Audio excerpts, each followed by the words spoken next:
If at first you don't succeed, try and try again. McLean's, this one, Paul Wells. I love how they try to twist and distort the narrative to try to eke out their ideological preferences or ideology so it sounds conducive to the Canadian population and something they should accept and swallow hook, line, and sinker, right? Headline from this one, McLean's article. A new survey explores what makes us Canadian. The Canada Project, a major poll of Canadians, finds a welcoming but wary country where the starkest divides are generational. It's all generational. Paul Wells is the contributor. As the 150th anniversary of Confederation approaches, Canadians are still writing the story of this country.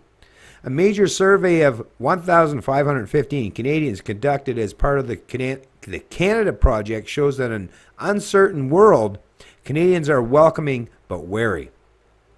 Most are still eager to accept Syrian refugees, but they want stronger security along the Canada-U.S. border. So what's that tell you?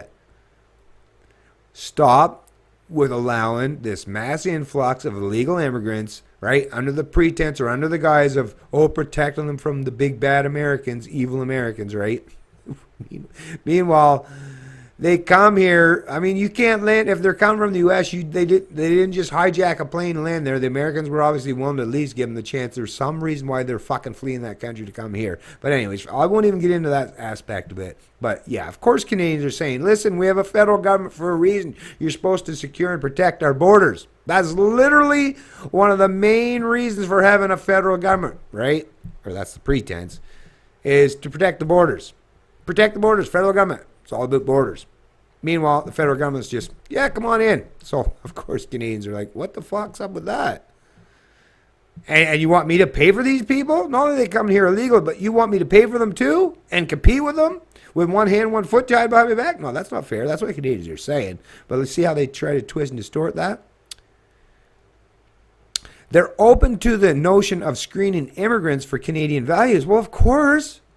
Just like if you were a parent, like I've said in other videos, if you were adopting a child, you'd want to make sure that this child, unless they're newborn, right? But if they're an older child, you want to make sure that, yeah, they at least understand that, yeah, you're not allowed to kill people, like behead them, right? And some of your cultural practices in the country of origin where you come from, yeah, they're not accepted here. Canadian values, in reality, what they're talking about when you're talking about Canadian values, in reality, what they're really trying to suggest is westernized, classical liberal or libertarian type of values. All right? Because Canada, just like with the UK or the US, is predominantly classical liberal, genuine. Well, here's the three main political aspects of the composition and the political landscape that makes up Western, like whether it's Canada, the US, UK, Australia, New Zealand is classical liberal values, right? Modern world, libertarian, pretty much. And even nowadays, if you're proper, that's the weird part. Conservatives were kind of like a little bit different back in the day, but even conservatives now, I guess, are kind of seem to be in that proper spot where limited roles for government, right? Personal responsibility and personal accountability. All that stuff that has come together, they did come from different sides of the political aisle, but classical libertarian or classical liberals incorporated some of the aspects of conservatism into their platform. So classical liberals weren't just all about promoting freedoms and liberty in the social sphere, but classical liberals understood the proper economic astuteness of conservatives, right? So they incorporated that into their political platforms.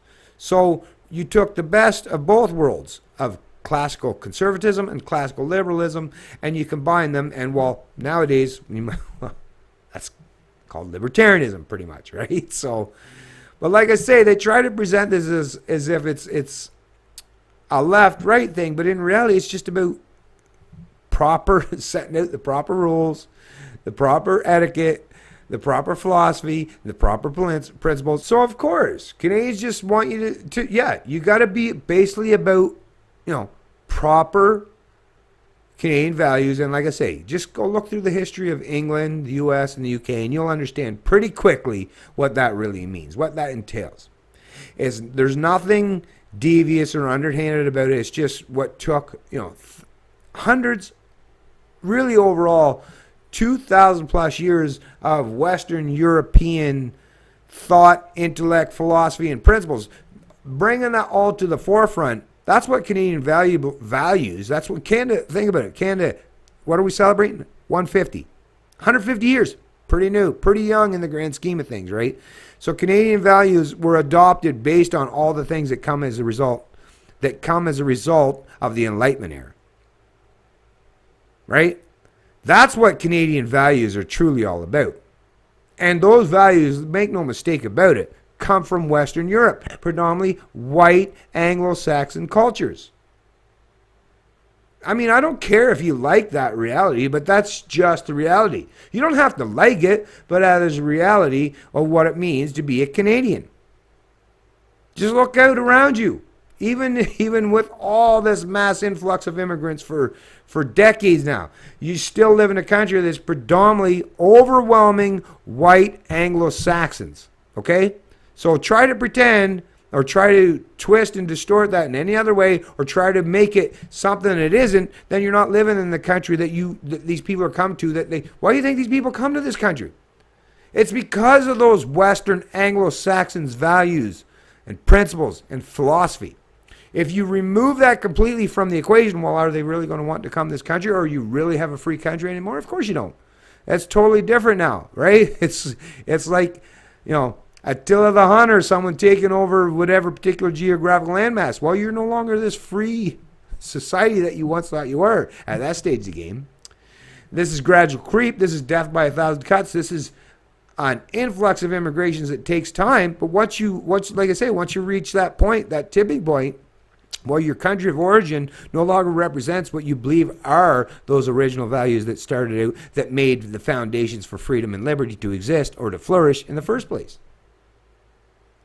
So no, there is no way to try to undermine or negate the reality that, yes, if you want to be a Canadian citizen, you have to accept and respect the proper principles and values and philosophy that is supposed to be espoused and contained, that maintains the freedom, the individual freedoms and liberties that made it so enticing for you to want to come here in the first place. Right? It's Canadian Libertarian. I love liberty.